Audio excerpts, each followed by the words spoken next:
성탄절은 예수님이 오신 날입니다. 그런데 예수님이 왜 오셨는가라는 것은 우리가 신앙생활을 통해 너무나 잘 알고 있는 말씀들이죠. 그러나 이 성탄절을 통해서 우리가 꼭 기억해야 될 것은 이미 2000년 이전에 오셨던 그 아기 예수의 성탄의 예수님의 모습이 아니라 우리는 다시 오실 예수님, 그 예수님을 우리는 기다리고 있다고 하는 것입니다. 그래서 이 땅에 사는 동안에 그 아기 예수님으로 오신 예수님을 축하하고 환영하고 받아들이지만 다시 오실 주님을 기대하고 또 소망하면서 살아가는 것이 우리 신앙인들의 모습이라고 하는 것입니다. 그래서 2024년 한 해가 참 힘들고 어려운 한 해였습니다. 그런 가운데서도 빛 되신 예수님이 우리 가운데 비춰주심으로 인해서 우리가 소망 가운데 살아갈 수 있다고 하는 사실에 참 감사를 드립니다. 우리 한번 옆 사람하고 인사할까요? 메리 크리스마스. 메리 크리스마스. 한 번 더 인사하겠습니다. 성탄으로 오신 예수님을 꼭 만나십시다. 성탄으로 오신 예수님을 꼭 만나십시다. 아멘. 정말 주님이 이 땅에 오신 그 주님을 오늘 예배를 통해서 만날 수 있는 우리들이 될 수 있기를 바랍니다.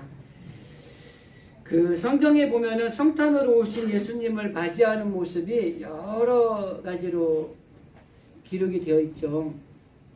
오늘 우리가 읽은 본문의 말씀에서는 이 목자들이 그 예수님을 만나기 위해서 기다리던 그런 모습들이 있기도 하고, 그 예수님을 만나기 위해서 산 넘고 물 건너고 강 건너서 이 머나먼 길을 찾아와서 주님을 만나는 경우도 있고, 예물을 가지고 경배하면서 주님을 맞이하는 사람들도 있는 것이 성경에 기록된 내용이죠. 그런데 그와는 반대로 예수님이 태어나실 때 가까이에 있었는데도 불구하고 그 예수님을 만나지 못한 사람들이 있다는 것입니다. 저는 오늘 역설적으로 제목을 뭐라고 붙여봤냐면 성탄을 잃어버린 사람이라는 제목을 붙여봤습니다. 이 성탄이 기쁘고 즐겁고 이 성탄절을 통해서 우리에게 주시는 큰 은혜가 임하게 되는데 이 성탄을 잃어버린 사람들이 있다는 거예요. 그러면서 우리가 한번 신앙생활을 되돌아보면서 나는 이 성탄을 잃어버린 사람은 아닌가 하는 것을 한번 오늘 이 성탄절 예배를 드리면서 여러분이 점검하시는 시간을 가져보시면 좋겠다는 생각을 합니다. 그러면 이 성탄을 잃어버린 사람들은 어떤 사람들일까? 오늘 본문에 비추어 볼 때에 2장 7절 말씀을 보면은 성경은 이렇게 기록되어 있습니다. 첫 아들을 낳아 강보에 싸서 구이에 뉘었으니 이는 여관에 있을 곳이 없음이러라. 예수님이 태어난 곳이 어디죠? 베들레헴이라는 지역의 이 말 구유에서 태어나셨어요. 말 밥통에서 태어나신 거 쉽게 말하면. 근데 왜 이렇게 예수님이 거기에 태어나셨을 수밖에 없을까? 그 여관 하나 들어갈 만한 자리가 없어서 그 말 구유에서 그 말 밥통 안에서 예수님이 나셨어야 했는가? 이런 관점을 볼 수 있다는 것입니다. 아마 그 시기가 정말 성수기였을 거예요. 북적북적할 겁니다. 그러다 보니까 여관에서 쉴 만한 방 하나 없었고 예수님이 머무를 곳이 없었고 마리아가 머무를 곳이 없었고 예수님이 그 따뜻한 여관방에서 나는 게 아니라 그 자리가 없어서 그냥 그 말구에서 태어나실 수밖에 없었다고 하는 것입니다. 이 말씀을 전제 조건으로 볼 때 성탄을 잃어버린 사람들의 첫 번째가 누구냐면 여관 주인이라고 하는 것입니다. 이 여관 주인은 어떻게 보면은 예수님을 맞이할 수 있는 기회를 놓친 사람이라고 하는 것입니다. 그런데 이 여관 주인이 왜 그 마리아를 여관에 들이지 못했느냐? 돈에 눈이 어두워서 돈을 벌기 위해서 많은 사람에게 그 방을 내어주고 나니까 예수님이 머물 자리가 없으셨던 거예요. 우리들도 돈 때문에 예수님을 맞이할 기회를 놓치지 말아야 된다고 하는 것입니다. 여러분, 예수님을 그리고 하나님을 잘 영접해서 복을 받은 이야기들은 성경에 참 많잖아요. 아브라함이 천사를 대접함으로 큰 복을 받았잖아요. 그리고 룻은 손님을 대접함으로 인해서 소돔과 고모라의 멸망에서 구원받는 주인공이 될 수가 있었다고 하는 것입니다. 수넴 여인은 주의 종을 잘 대접하여 가정의 난제였던 그 숙제를 해결받는 복을 받았다고 하는 것입니다. 여러분, 중동 사람들을 이슬람이라고 하죠. 사람들을 우리가 보통 대적하고 무서워하잖아요. 그건 과격단체들이고, 이 이슬람에 있는 중동 사람들은 정말 대접을 잘합니다. 아주 친절합니다. 대부분이. 실제적으로 그쪽에 가서 복음을 전하는 사람들의 이야기를 들으면 아주 지극정성으로 대접을 잘한다는 거예요. 근데 이들의 특징은 뭐예요? 하나님을 잘 대접하고 천사를 대접함으로 복을 받은 이야기들이 있지만 예수님을 영접할 기회를 놓쳐버린 이 여관주인의 모습을 통해서 오늘날 이 시대를 살아가는 우리들의 모습을 투영해 볼 필요가 있다고 하는 것입니다. 과연 나는 예수님을 맞이할 준비를 하는 이 대림절의 절기를 지났는데 정말 물질 때문에 이 여관 주인처럼 주님을 맞아들이지 못하고 있는 모습은 아닌가? 한번 생각을 해볼 필요가 있다고 하는 것입니다. 이 예수 믿는 사람들이나 이 본문에 등장했던 이 백성들이나 참 흡사한 모습들이 있다고 하는 것입니다. 우리가 예수를 믿지만 세상의 마음을 뺏긴다든지 예수를 믿고 하나님을 섬긴다고 하지만 물질의 노예로서 사는 모습이 보여진다든지 이런 것들 때문에 주님을 영접하지 못하는 그런 신앙인들이 참 많은 시대에 살고 있다고 하는 것입니다. 바로 이 여관주인은 세상의 물질에 눈이 어두워서 예수님을 맞이하지 못했다고 하는 것입니다. 예수님을 맞이할 기회를 놓쳤다고 하는 것입니다. 우리는 어떤 경우에도 세상에 있는 것, 아니 물질보다도 예수님을 만나는 일에 집중하셔야 된다고 하는 것입니다. 이 여관주인은 좋은 기회를 물질로 인해서 놓쳐버린, 성탄을 잃어버린 사람이라고 하는 것입니다. 두 번째는 헤롯입니다. 이 헤롯은 유대인이 아닙니다. 그런데 이 헤롯은 로마의 황제로부터 왕으로 임명을 받았습니다. 어떻게 보면 높은 자리에서 예수님을 만날 수 있는, 예수님을 영접할 수 있는 좋은 저류의 기회를 맞이하는 거예요. 그런데 이 헤롯이 반대로 오히려 이 예수님을 만나는 것을 두려워하고 심지어 살인까지 저지르는 끔찍한 죄를 저지르는 주인공이 됐다고 하는 것입니다. 정말로 안타까운 거예요. 우리 그런 말 하잖아요. 사람이 살면서 인생에 3번의 기회가 온다. 그 기회 중에 한 번만 잡으면 성공할 수 있다. 이렇게 이야기들을 하더라고요. 여러분 그런 거 같습니까? 우리가 예수님을 만날 기회도 매 순간순간 오지만 언젠가는 그 기회를 잃어버리게 되면은 예수님을 만날 수 없는 존재로서 나락에 빠질 수밖에 없다고 하는 것입니다. 마치 헤롯은 유대인이 아님에도 불구하고 예수님을 극진히 모셔드려서 왕궁에 모셔드려서 아이고 그렇습니까? 여곳에 거하시면서 여기에서 아이를 출산하면 되겠습니다 라고 하는 기회를 잡을 수 있었지만 두려웠던 거예요. 왕으로 난다니까 내가 왕인데 누가 왕이야? 그리고 시기한 겁니다. 질투한 겁니다. 그래서 한편으로는 두려운 마음이 생긴 거예요. 그래서 주님을 맞이할 기회를 놓치고 오히려 살인을 저지르는 끔찍한 죄인의 모습으로 돌아갔다고 하는 것입니다. 여러분 우리도 잘 돌아보시면 헤롯의 마음이 이해가 돼요. 내가 어떤 가지고 있는 것들이 어떤 결정이나 어떤 계획과 가치와 이 도덕적인 것들을 잃어버리게 될까봐 몹시 두려워하고 신경 쓰는 것들이 있는 거예요. 예수님을 믿는다는 이유 하나만으로 내가 손해볼까봐 예수 믿는 걸 드러내지 못하는 삶을 살아가는 사람들도 있을 수 있다는 거예요. 내가 가지고 있는 걸 빼앗길까봐 이 예수님을 영접하는 것이 너무 좋은 것인 걸 알지만은 두려운 마음이 생기는 거예요. 그래서 시기하고 질투함으로 헤롯과 같이 이 살인의 끔찍한 죄를 저지르는 지경에 이르게 되는 일들이 생긴다고 하는 것입니다. 세상 사람들이 그래요. 그런데 안타까운 건 뭔지 아세요? 우리 믿는 그리스도인들도 섬기고 희생하면서 사는 것은, 손해보는 것을 좋게 여기지 않는다고 하는 것입니다. 사회에서나 어떤 어려운 사람들을 위해서 도움을 주고 희생하는 것에 대해서 시간을 낭비하고 물질을 낭비하는 것으로 생각할 때가 많이 있다는 하는 것이죠. 이 예수님이 우리를 위해서 정말 보좌의 자리를 버리시고, 우리 장로님 기도하신 대로 이 땅의 천한 이곳에 주님이 오셨어요.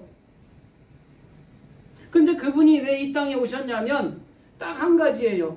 뒤에 가서 말씀드리겠지만은 우리를 구원하시기 위해서 오신 거예요.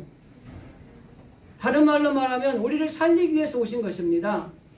죽을 수밖에 없는 우리를 살려주시기 위해서 예수님이 이 땅에 오신 것입니다.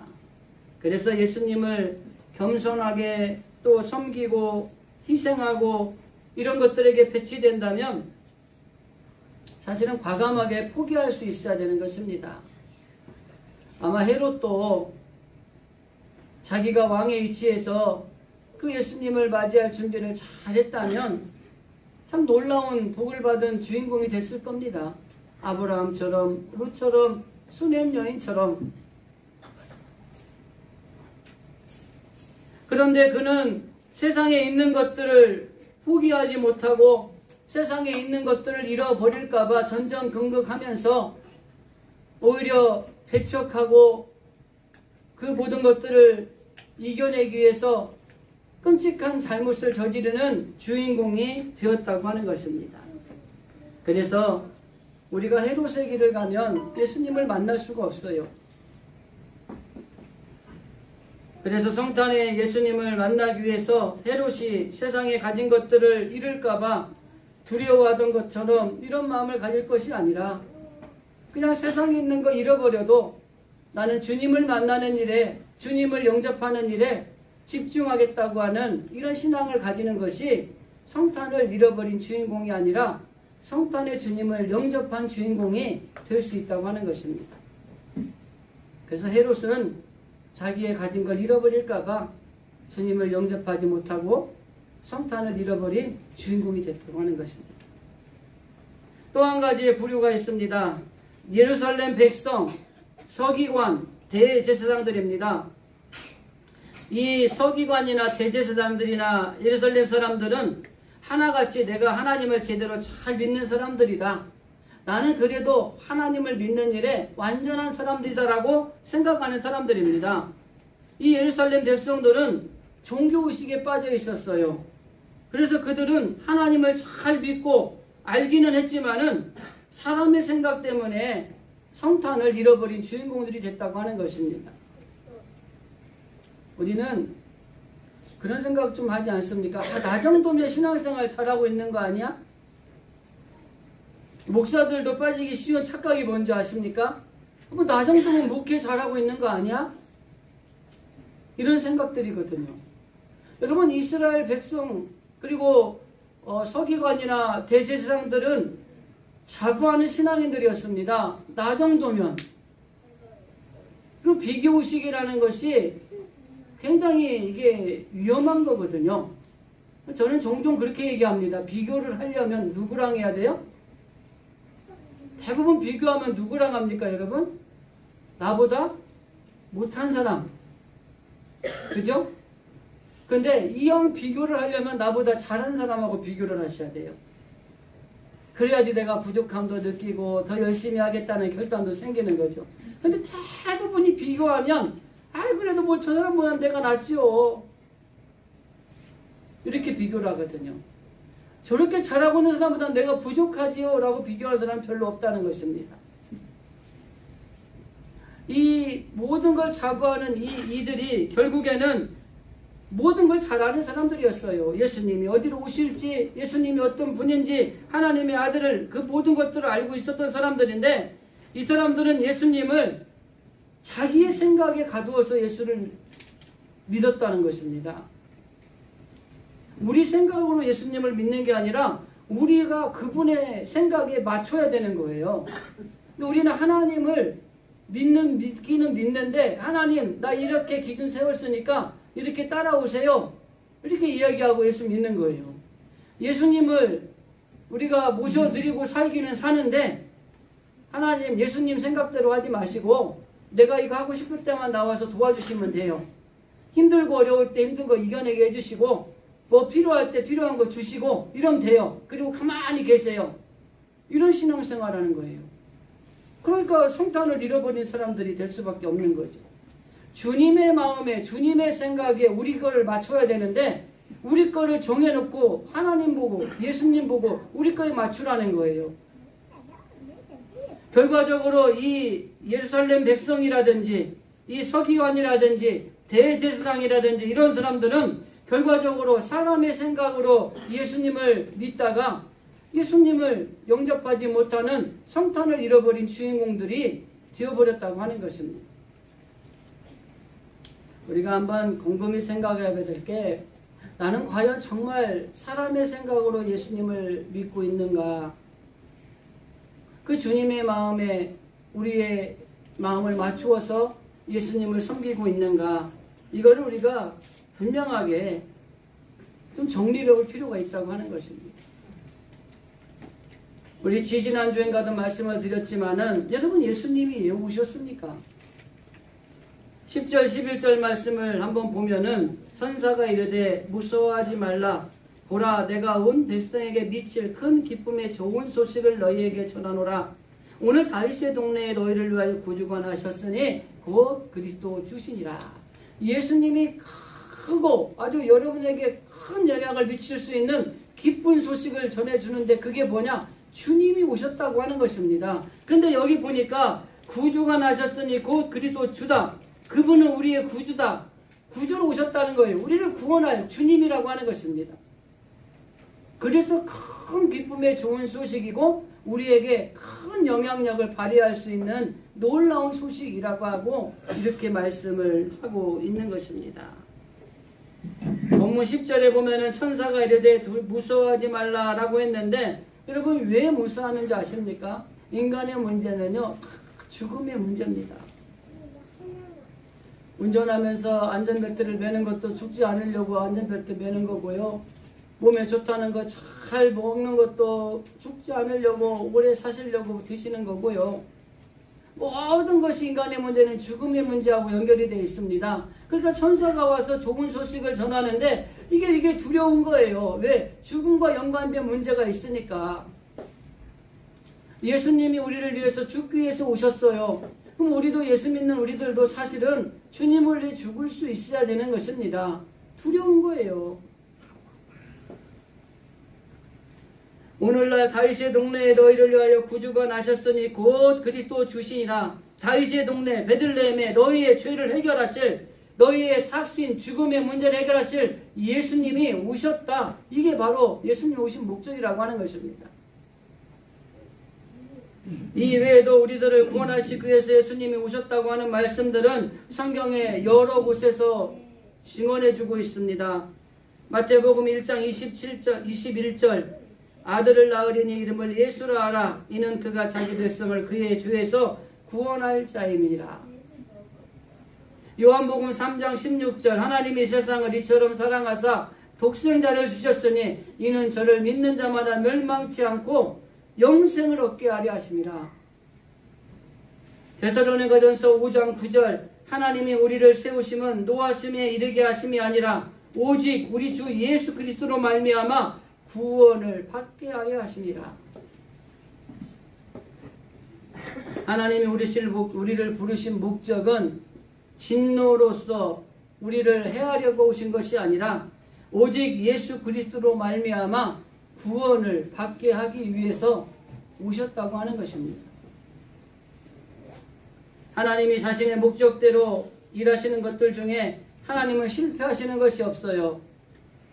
우리 사람들은 계획을 잘 세우고 아무리 노력을 해도 실패하는 경우가 종종 있습니다. 그러나 하나님은 절대로 실패하지 않으신다고 하는 것입니다. 그래서 우리는 어떠한 경우에도 하나님이 오늘 우리에게 오셨다는 이 사실을 감사하며 찬양하며 영광을 돌리는 것들이 필요한 거예요. 그래서 천사들도 지극히 높으신 곳에는 하나님께는 영광입니다. 이 땅에 그 은혜를 입은 사람들에게는 복이라는 거예요. 주님이 오심을 찬양하고 주님이 오심을 감사하는 것, 이게 성탄절에 우리들이 가져야 될 마음이라고 하는 것입니다. 왜 그렇습니까? 주님이 우리를 구원하기 위해서 오셨기 때문이라는 거예요. 우리 성탄절에 우리들이 그래서 믿는 사람들이 해야 될 일이 있습니다. 어떠한 경우에도 우리가 복음을 전하는 일에 게을리해서는 안 됩니다. 또한 우리는 화평케 하는 자의 자리에서 우리는 늘 서 있어야 되는 것입니다. 그리스도 안에서 세조운 피조물로 우리가 화목케 하는 사람이 되어야 돼요. 왜? 예수님 평강의 왕, 평화의 왕으로 오셨기 때문에 우리들이 가는 곳에는 화목이 이루어져야 돼요. 화평해야 되는 거예요. 사람이 어느 공동체에 가면은 그 공동체를 해치는 사람이 있어요.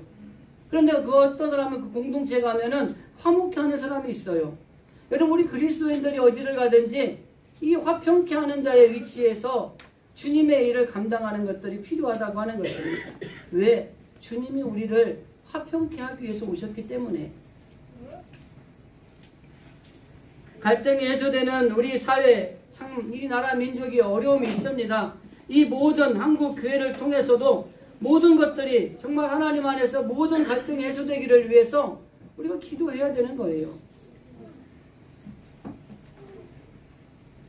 하나님과의 인간 사이에 깨어진 그 관계 속에 들어가서 치료자가 되어야 됩니다. 회복시키는 역할을 하는 우리들이 되어야 된다고 하는 것입니다.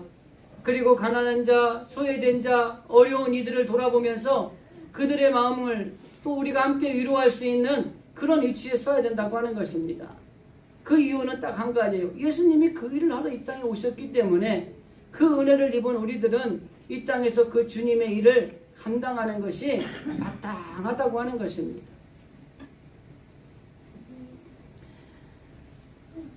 우리가 말씀을 정리하면서 우리의 삶 속에 정말 하나님께서 우리와 함께 하시는 것을 우리가 믿음으로 고백하는 것이 참 필요하다고 하는 것입니다. 오늘 우리는 성탄을 잃어버린 사람들을 세 가지의 부류를 통해서 살펴보았습니다. 우리는 성탄을 잃어버린 사람이 아니라 예수님을 온전히 영접해서 그 예수님을 만나는 주인공들이 되어야 될 줄로 믿습니다. 그러기 위해서 우리는 날마다 낮아지는 연습을 해야 됩니다. 우리는 날마다 겸손해야 된다고 하는 것입니다. 할 수만 있으면 늘 희생하는 삶을 살아야 됩니다. 그것이 바로 우리가 성탄을 잃어버리지 않고 예수님을 모셔드려서 그분과 함께 동행하는 삶을 살아갈 수 있는 비결이라고 하는 것입니다.